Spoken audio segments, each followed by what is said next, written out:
All right. Hello, hello, hello. Good afternoon, everyone. I'm your Kuyo Mark DJ. All right. And I'll be answering some of the questions of my students this afternoon. No? So, nagpasagot ako sa kanila ng survey form and I asked them to ask me anything. So, sige. Let's start. All right. So I have three classes this term, no, in Benilde. I have real estate marketing and brokerage. I have real estate sales and service quality and real estate ethics. Okay. So I'll start first with some of questions for a broker. Parang ganun. So sige, let's start. So number one, ang tanong nila is,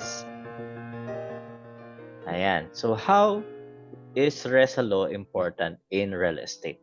No, so basically, Resa law is the manual of real estate service professionals when it comes to the real estate industry. No, and um, kasama yun the implementing rules and regulations as well as the code of ethics and responsibilities of the real estate service professionals. So very important yung Resa law kasi if yung walang Resa law, no, wala rin tayong BSREM.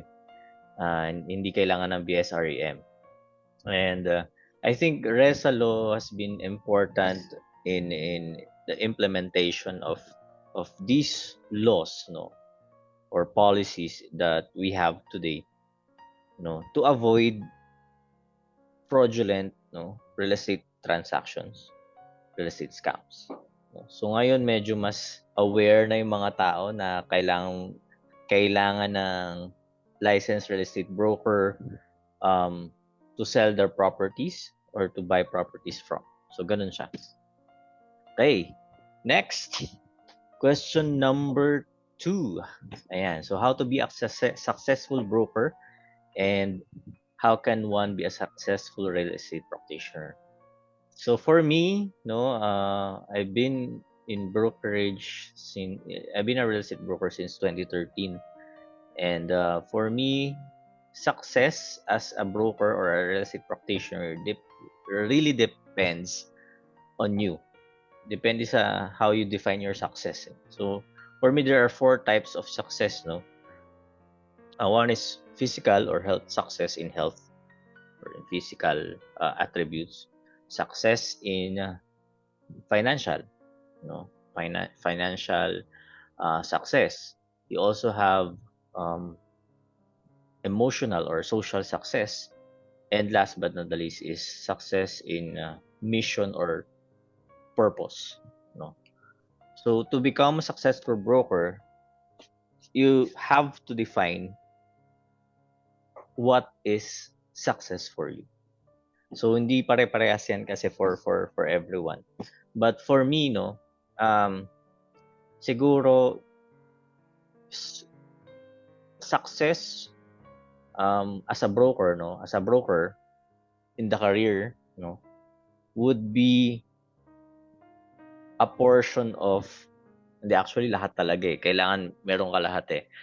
Pero siguro yung ano ko na lang, why you need to become a real estate broker? Because number one, financial freedom, no.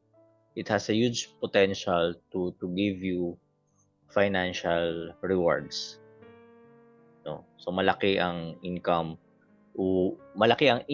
kapag nag-work hard ka in real estate and you sell or real estate broker, no, and you sell a lot of properties, you serve a lot of people, ganyan. Pangalawa would be time freedom.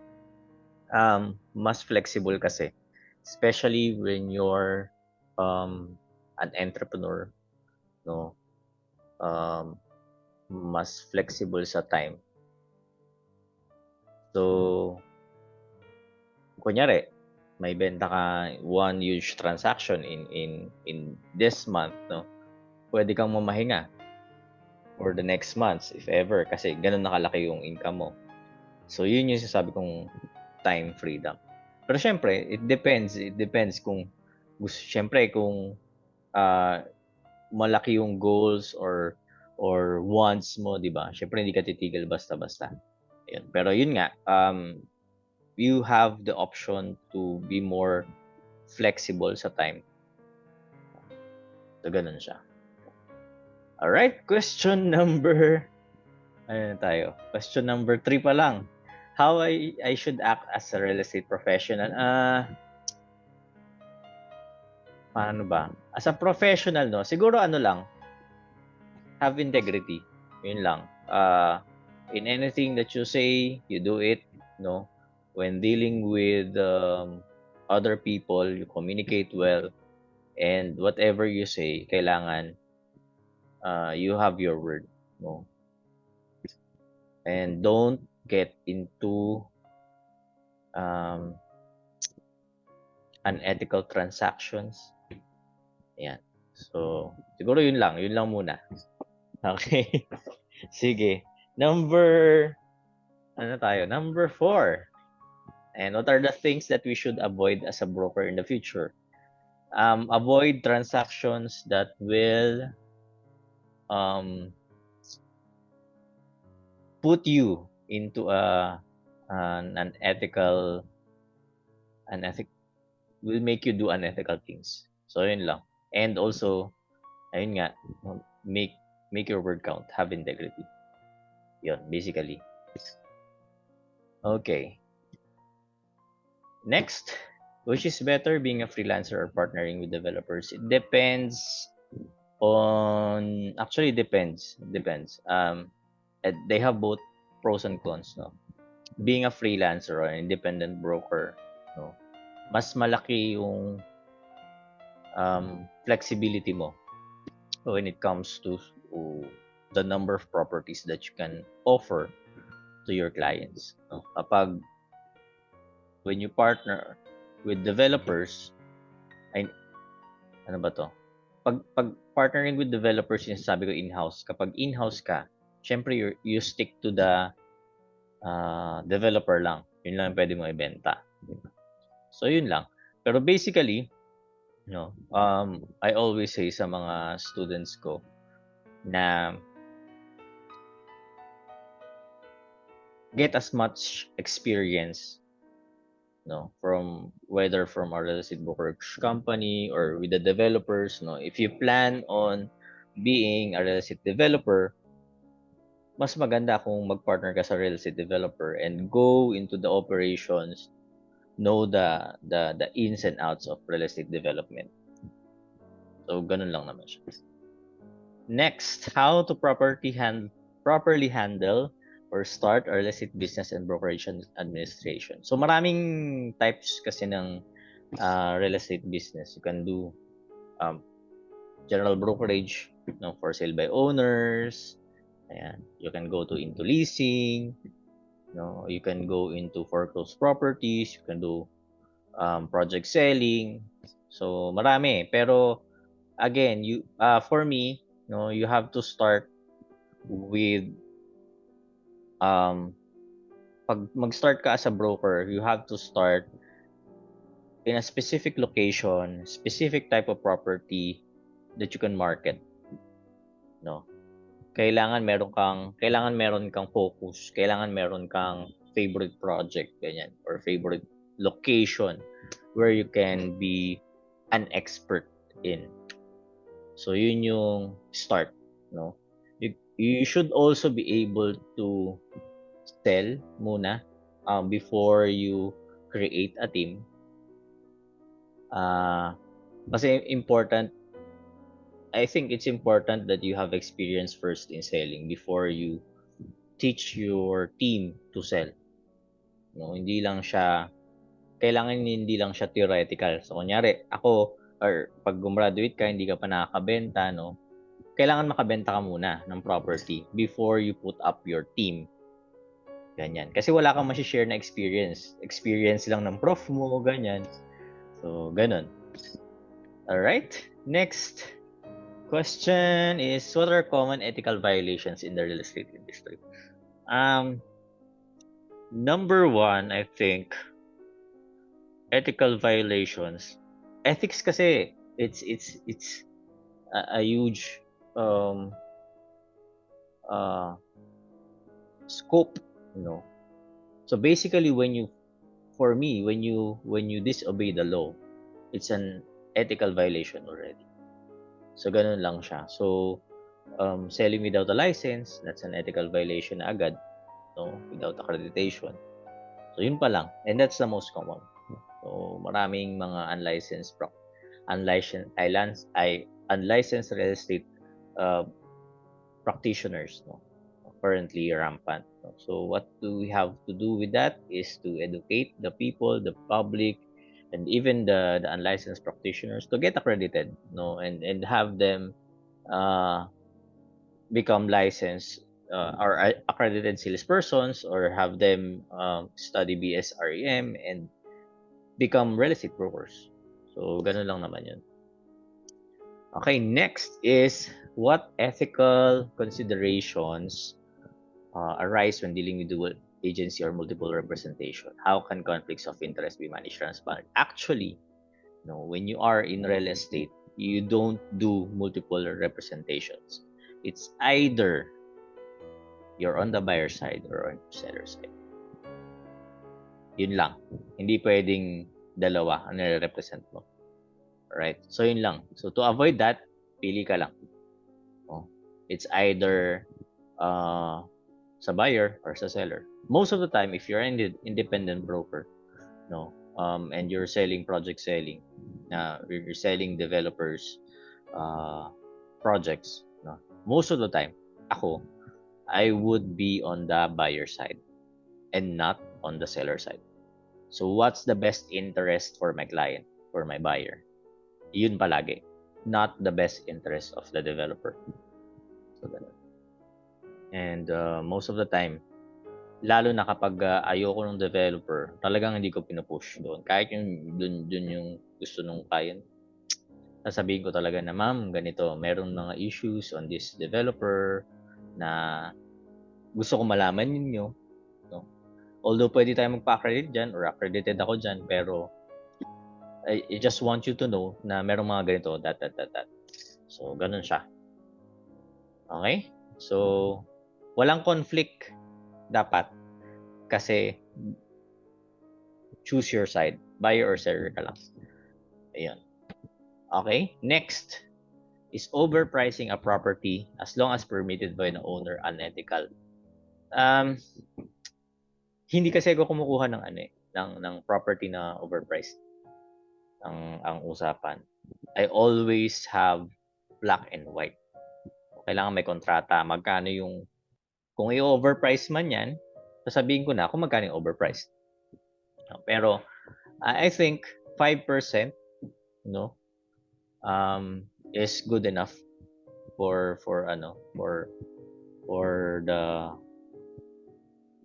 the commission rate, no, or sa professional fee. Pero depende rin. Minsan kasi, for example, mga pasalo, usually naman yung nakukuha ni client ni seller sa property, kunyari seller side, broker ako. Usually in down payment, tapos papasalo in transfer of rights, I usually don't get the whole TCP. So kunyari 5 million yung property, di ba? Tapos ang tawag dito, ang down payment lang is 500,000, yun lang, tapos transfer of rights and everything. I don't get 5% from 5 million. Pero ang ginagawa ko usually pag ganun, especially kapag maliit lang talaga yung income, nine-negotiate ko to get 10%. No, so kung 500,000, 10% is 50,000. So ganun ako mag-negotiate ng professional fee. Pero I think 5% is okay na. 5% is okay in general. And ayokong nag-overprice. Kunyari 5, sabi mo 500,000 yung down payment, gagawin kong 700,000. Ako pa yung kumita kaysa yung kaysa yung, alam mo yun, it's hindi ako makatulog. For me, peace of mind is very important, no? I walk away from transactions that would make me not sleep at night. Ganyan. So, I hope kayo rin. So we do the real estate industry ethically, and I hope yung mga transactions natin is legal, moral, ethical. Next, we have, okay, aside from marketing tactics, both online and traditional, knowledge about the property, feasibility studies, networking, customer service, and customer relations. What else is there for us to know to be fully knowledgeable of the real estate industry? Parang ang dami, no? Knowledge about the property, marketing tactics, feasibility studies, networking, customer service, customer relation. Dami. But for me, to be able to be fully knowledgeable with the real estate industry is to immerse yourself in the industry. There's no other way. Experience is the best teacher. So yun lang yun. So if you are, ayun nga, for you guys as real estate students, no, pwede naman kayong mag-work part-time, no. Hindi naman yan usually naman. When I started my career in real estate, no, part-time student din naman ako. And I did it part-time lang. So kung kailan ka lang may time, then you attend product knowledge seminars and everything, and then work with a broker, no.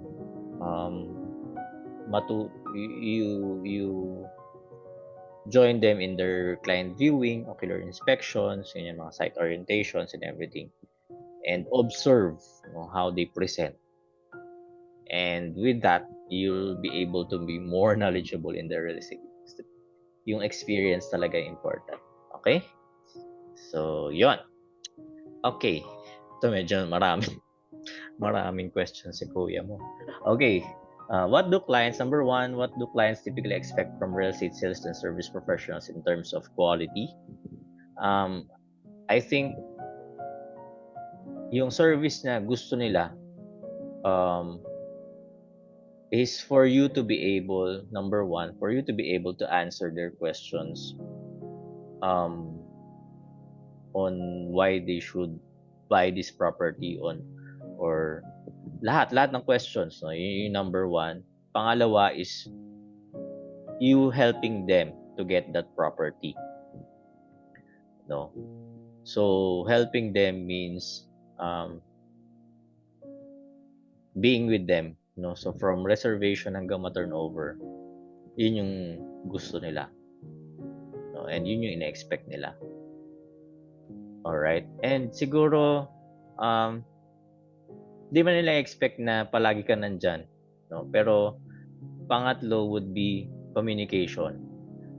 Kailangan lagi ka nagko-communicate with your clients, no. Kung merong communication from the developer, lagi mo silang i-update, no, with regards to the property that hey, lagi mo silang na-update regarding sa process, kung ano yung next steps nila, kailangan mo lagi sila i-update. Alright? Next would be, what are the key performance indicators used to measure service quality in the real estate industry? Parang hindi ako sure kung may KPI ba, pero I think the best way na masasabi mo na maganda yung service na binigay mo sa client mo is referral. Once na nag-refer ibig sabihin, they like you, they trust you, and they want others to experience the same service quality that you gave them. So, referrals. That's the only way na masasabi mo sa sarili mo na maganda yung quality ng yung service mo. Okay? Ito, pangatlo sa apat na questions yan. So, how do you real estate professionals conduct market research to identify trends and opportunities? Market research. Okay, basically, when you do market research, it's either you do surveys as primary source mo, or you get secondary source from brokers, from companies na merong research on that. So ganun. You interview either the buyers, or someone na alam yung market trends nila. So yung mga brokers na nakabenta ng marami, or companies na nag-aaral nito. So for example, mga Colliers, ganyan. May mga market insights, trends, and opportunities. So, ganun. Last na sa kay kuya mo. Number 4, what are the most effective marketing strategies for selling residential properties here in the Philippines? So, actually, it depends, no? It depends yung yung effectivity niya might it depends from different types of people. So, depende sa niche market mo, kung ano yung marketing strategy mo. Marketing strategy for affordable housing or socialized housing might not be applicable for high-end properties. So, ganun. Pero for me, siguro, the best way to get clients, no, is from referrals pa rin. Okay? So, ibig sabihin nun, meron ka ng trust from a previous client or someone that knows you and trusts you. No? And basta pinakita mo na maganda yung service mo sa kanya and natuwa yung client mo, or even kahit network lang, no, na nag-refer sa iyo, meaning they trust you enough that you can serve this buyer, no. Yun yung the best way for me to get clients, no. Pero yun nga, yung marketing, no, is to be able to be a specialist in something that you do you sell or properties, no? Or be a specialist in a specific location, ganyan. Yan. So, kailangan meron kang brand. Yun. Pero, magiging effective yun, no, kapag, yun nga, yung sukatan ng pagiging effective ng marketing strategy na yun is kapag meron kang referrals. Alright? Okay, tapos na si kuya mo. Next, and why service quality is critically essential to ensure in every real estate transaction, and how can you ensure as a real estate professional that you deliver a quality service during the sale transaction of real estate? Again, ang palagi ko diyan sasabihin is kapag maganda yung service natin, you get more referrals, no? And referrals means more income for us, no? More business for us. And that's what we want. No? As real estate broker, syempre gusto naman natin yung tuloy-tuloy yung business natin. Every month meron tayong clients, no, na sinaserve para yung income natin tuloy-tuloy lang din. And without quality service, no, without quality service, hindi natin ma-achieve yun. Kasi kung pangit yung service natin from our previous client, hindi mag-refer yan, worse, ipakalat pa nila na, ay, pangit tong broker na to, hindi naman ako inaalagaan, or hindi naman nagko-communicate sa akin, pinabayaan lang ako, nag-reserve ako, tapos hindi na makontak and everything. So, one small transaction na bad transaction will make a stain in your reputation. So, yun. So, you have to do your best every time. Okay? Sige. Next. Ito, magandang question. Do you have to socialize in order to bring service and quality in the table of real estate? And do service and quality varies on a salesperson personality, or is it also strategy? Okay. So, I started in real estate. I feel, yung personality ko, hindi ako marunong mag-socialize talaga before. I feel na nakakapagod yung mga small talk and everything. Pero, no, it always boils down to intention. No? So, ano yung intention mo ba? Bakit ka nasa real estate? Diba? Is it just to profit, to earn, or you want to serve your client? Kasi when your mindset or your intention is to serve your client, the income follows. Parang feeling mo it's just serving them. It's not socializing. You're just getting to know the person, and getting to know their needs and wants.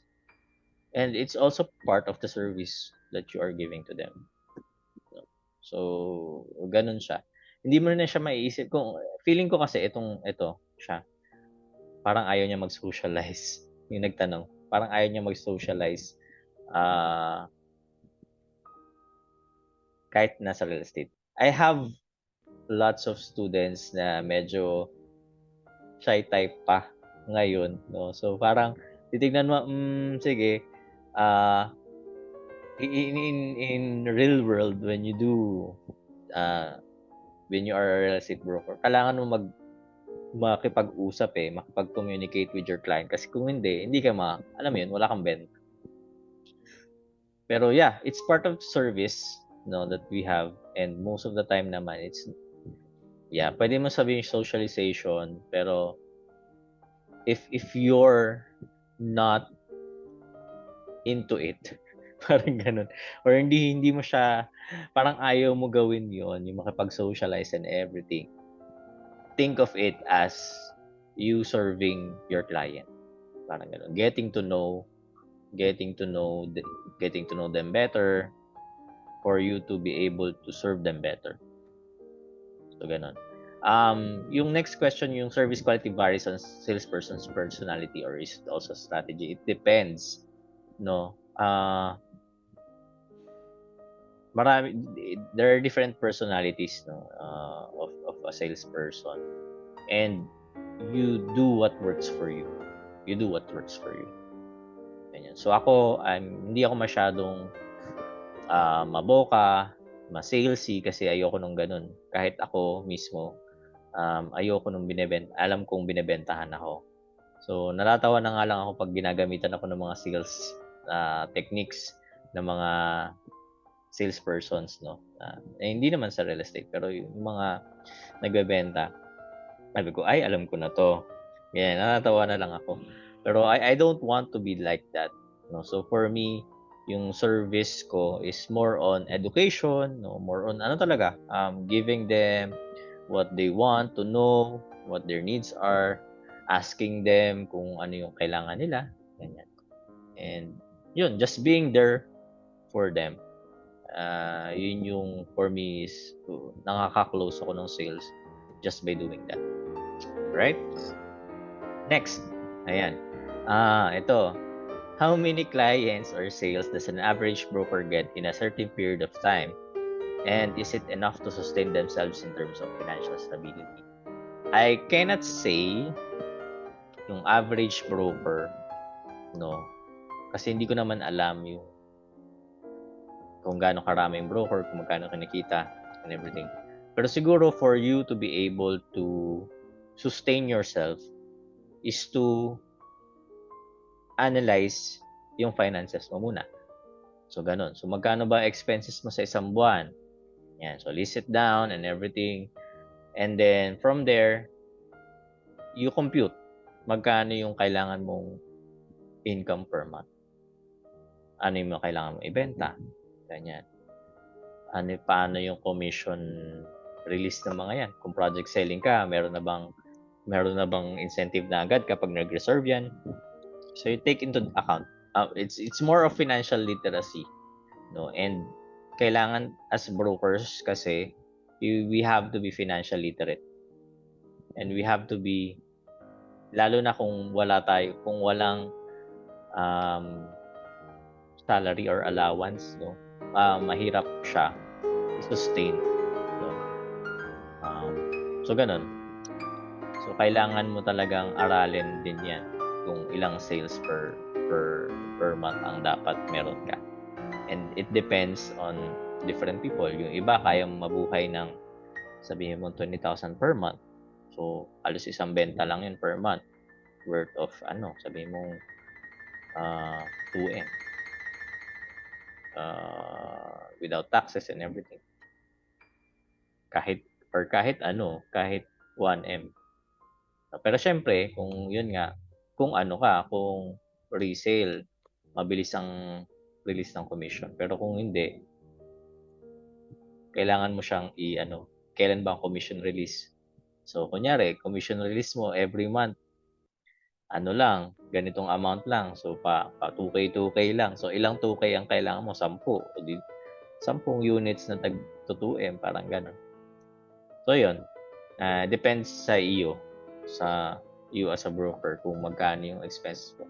So, siguro, it's time to check. Kailangan mo take down notes. Ano ba yung expenses mo? Magkano expenses mo sa isang buwan? Ganyan. And also, you could include the savings as well, or yung mga gusto mong bilhin. So, hindi lang yung savings as in emergency fund or savings para papunta sa kung ano man yung gusto mong bilhin in the future, or travel, or other material things, car, ganyan. So, you have to make sure na everything is accounted for. Yun lang. Alright. Ayan. Onti na lang. 3 na lang daw nandito. Sige. For this part 1. So, next is, how can a foreigner acquire land in the Philippines? 2 ways. Number 1, marry a Filipina. No? So, it goes to the conjugal property. And, yun. May sarili kayong bahay. Property, land. Sa Philippines. Technically kasi, hindi talaga pwedeng mag-own ng land ang foreigners. And another way to acquire land is to create a corporation. Caveat nito, kailangan 60% Filipino yung corporation and 40% sa'yo. 40% sa'yo as a foreigner. So, ganun. Yun yung 2 ways na alam ko na pwedeng mag-acquire ng land. Right? Next. Ito medyo mahaba. There are a lot of questions regarding real estate that I'd like to ask. Well, may introduction. Some of which is if you've been a real estate broker before. Yes, I'm a real estate broker since 2013. And if so, what are the non-negotiables for you? Anong ibig sabihin ng non-negotiables? Hindi ako sure doon. Anyway, what are the must and must nots in real estate in your opinion? Okay. As a real estate broker, just be transparent in your transaction. Kailangan may integrity ka. Kapag hindi ka makakatulog sa gabi with the transaction, walk away. Also, I'm curious as how to real estate brokers are able to get new clients rapidly, especially foreign clients. Actually, hindi rin ako familiar on how to. I'm not the best person to ask kung paano kumuha ng clients, foreign clients. So, maybe siguro ako ng speaker on that, on how to get foreign clients. Pero ang nakikita ko dito, foreign clients are more inclined to work with someone they trust, usually same nationality, ganyan. So kung Chinese din yung gusto nila kausap. So you partner with companies that have a network of these foreign clients. Parang ganun. And last but not the least, okay. What are the benefits of a buyer could get from purchasing real estate properties from real estate developers like the MCI, Camellia Homes, etc.? Is it better than building your own, or is it otherwise? It has pros and cons naman. Syempre, when you're building your own, you have the flexibility of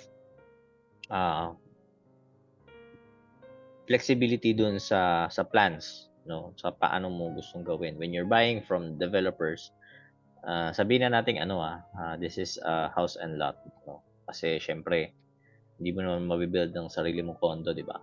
Pwede rin pala, nagtayo ka ng sariling building. Pero sabihin natin in the house and lot, either the MCI or from a developer, Camellia Homes, etc.